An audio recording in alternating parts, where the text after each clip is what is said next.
कांग्रेस प्रदेश प्रवक्ता प्रेम कौशल ने बेरोजगारी और महंगाई के बयानों पर केंद्रीय मंत्री अनुराग ठाकुर को जवाब दिया है। हमीरपुर में मुख्य प्रवक्ता प्रेम कौशल ने दो टूक शब्दों में कहा कि केंद्रीय मंत्री अनुराग ठाकुर को सबसे पहले सवाल पूर्व मुख्यमंत्री जयराम ठाकुर से पूछना चाहिए, क्योंकि भर्तियों में कमी आने का कारण हिमाचल में भाजपा ही रही है। कौशल ने पूछा है कि करीब 1,50,000 युवा सेना में भर्ती हुए थे और मात्र नियुक्ति पत्र ही दिए जाने थे, लेकिन केंद्र सरकार ने अग्निवीर योजना शुरू की, जिससे लाखों युवा बेरोजगार रहे। कौशल ने पूछा है कि भाजपा सरकार के समय में नौकरी के पेपर बिक रहे थे और उसी वजह से चयन आयोग हमीरपुर को बंद करना पड़ा और भर्तियों में कमी आने के पीछे कारण खुद बीजेपी की पूर्व सरकार रही है। प्रेम कौशल ने कहा कि भाजपा के लोग झूठ और झूठ का प्रचार करने में माहिर हैं और मोदी ही गारंटी है, तो 3 राज्यों के विधानसभा चुनावों में राजस्थान में घोषणा पत्र में कहा कि राजस्थान में गैस का सिलेंडर 450 दे रहे हैं, तो पूरे देश में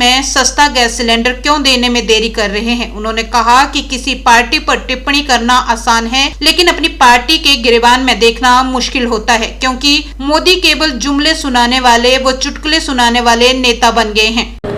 देश के टुकड़े करने की राजनीति वास्तव में हिंदुस्तान के अंदर कौन कर रहा है, ये किसी से छुपा हुआ एजेंडा नहीं है। राहुल गांधी ने तो भारत जोड़ो यात्रा निकाली है। राहुल गांधी और कांग्रेस के एजेंडे में हमेशा यही रहा कि देश एक रहे, अखंड रहे और देश के सभी वर्गों के लोग जो हैं वो तरक्की करें, खुशहाल हों और शांति का माहौल देश के अंदर कायम हो। तो टुकड़े टुकड़े गैंग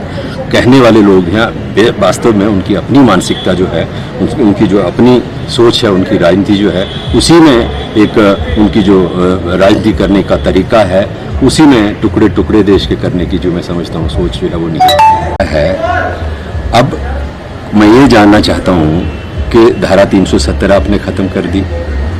आपने राष्ट्रपति का शासन वहाँ लगाया, जम्मू कश्मीर का राज्य का दर्जा आपने छीनकर उसको यूनियन टेरिटरी कर दिया। अब कश्मीरी पंडित जो हैं उनकी आज की डेट में भी टारगेटिंग किलिंग हो रही है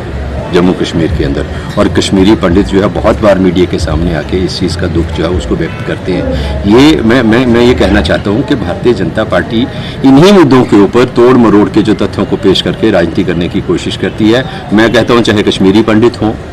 चाहे हिंदू हों, मुसलमान हों, सिख हों, ईसाई हों, किसी भी जाति किसी भी धर्म के लोग हैं, पार्टी हमारी कांग्रेस पार्टी के लिए सब सम्मानीय हैं, माननीय हैं और हम सब चाहते हैं कि पूरे देश में एकता हो, पूरे देश के लोग जो है प्रेम भाव के साथ रहें, तभी देश तरक्की कर सकता है। देखिए ऐसा है, जहाँ तक रोजगार का प्रश्न है, जो अनुराग ठाकुर जी कांग्रेस सरकार के विषय में टिप्पणी कर रहे हैं, मैं समझता हूँ कि सबसे पहले उनको जो भारतीय जनता पार्टी की सरकार 5 वर्ष हिमाचल प्रदेश में रही, जयराम ठाकुर जिसके मुख्य था, उनसे ये सवाल करना चाहिए कि क्यों उनके शासनकाल में पेपर बिकते रहे, पेपर लीक होते रहे, जिसके चलते कांग्रेस पार्टी की सरकार सत्ता में आने के बाद सबऑर्डिनेट सर्विस कमीशन जो था वो भंग करना पड़ा। और आज बहुत सारे ऐसे पेपर हैं जिनके ऊपर विजिलेंस जो है वो जांच कर रही है, बहुत से लोग गिरफ्तार हुए हैं। तो सबसे पहला सवाल तो अनुराग ठाकुर जी को जयराम से पूछना चाहिए कि आज अगर ये तो इसमें रोजगार देने में दिक्कत आई है तो नौकरी की कमी नहीं है, सरकार ने नौकरियां क्रिएट की हैं, लेकिन उसमें देने रिक्रूटमेंट में अगर कोई दिक्कत आई है तो उसके पीछे भारतीय जनता पार्टी की सरकार है। और एक चीज़ और मैं अनुराग जी से जानना चाहता हूँ कि लगभग 1,50,000 देश के युवा जो थे वो सेना में भर्ती हुए थे, उनको मात्र नियुक्ति पत्र दिए जाने थे। भारतीय जनता पार्टी की केंद्र सरकार ने वो भर्तियाँ रद्द करके अग्निवीर जैसी युवा विरोधी योजना की शुरू की, तो उस विषय में भी स्पष्टीकरण अनुराग ठाकुर दें। बात यह है कि भारतीय जनता पार्टी के लोग झूठ बोलने में और झूठा प्रचार करने में माहिर हैं। अनुराग जी कहते हैं और भारतीय जनता पार्टी के लोग कहते हैं कि मोदी जो है, मोदी ही गारंटी है। अब मैं ये जानना चाहता हूँ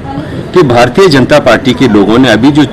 विधानसभा के चुनाव हुए उसमें राजस्थान में अपने मैनिफेस्टो में इन्होंने कहा कि हम गैस का सिलेंडर जो है वो 450 रुपये में देंगे अगर भारतीय जनता पार्टी राजस्थान में सत्ता में आती है। तो अगर ये राजस्थान में 450 में गैस का सिलेंडर दे सकते हैं तो हिंदुस्तान में क्यों नहीं दे रहे? हमारी गारंटी की बात करते हैं। भारतीय जनता पार्टी ने मध्य प्रदेश में महिलाओं के खाते में 300 रुपये 3,000 रुपये प्रतिमाह डालने की बात कही है। तो तो ये दूसरी किसी पार्टी का मखौल उड़ाना, उसके ऊपर टिप्पणी करना बहुत आसान है, लेकिन अपने गिरेबान में झांककर जो है वो देखना भी आवश्यक होता है। मोदी जी की जो गारंटी की बात कहते हैं कि मोदी जी ही गारंटी है, मैं तो देश जान गया है कि मोदी जी गारंटी नहीं, मोदी जी तो जुमले सुनाने वाले और चुटकुले सुनाने वाले देश के प्रधानमंत्री और नेता है।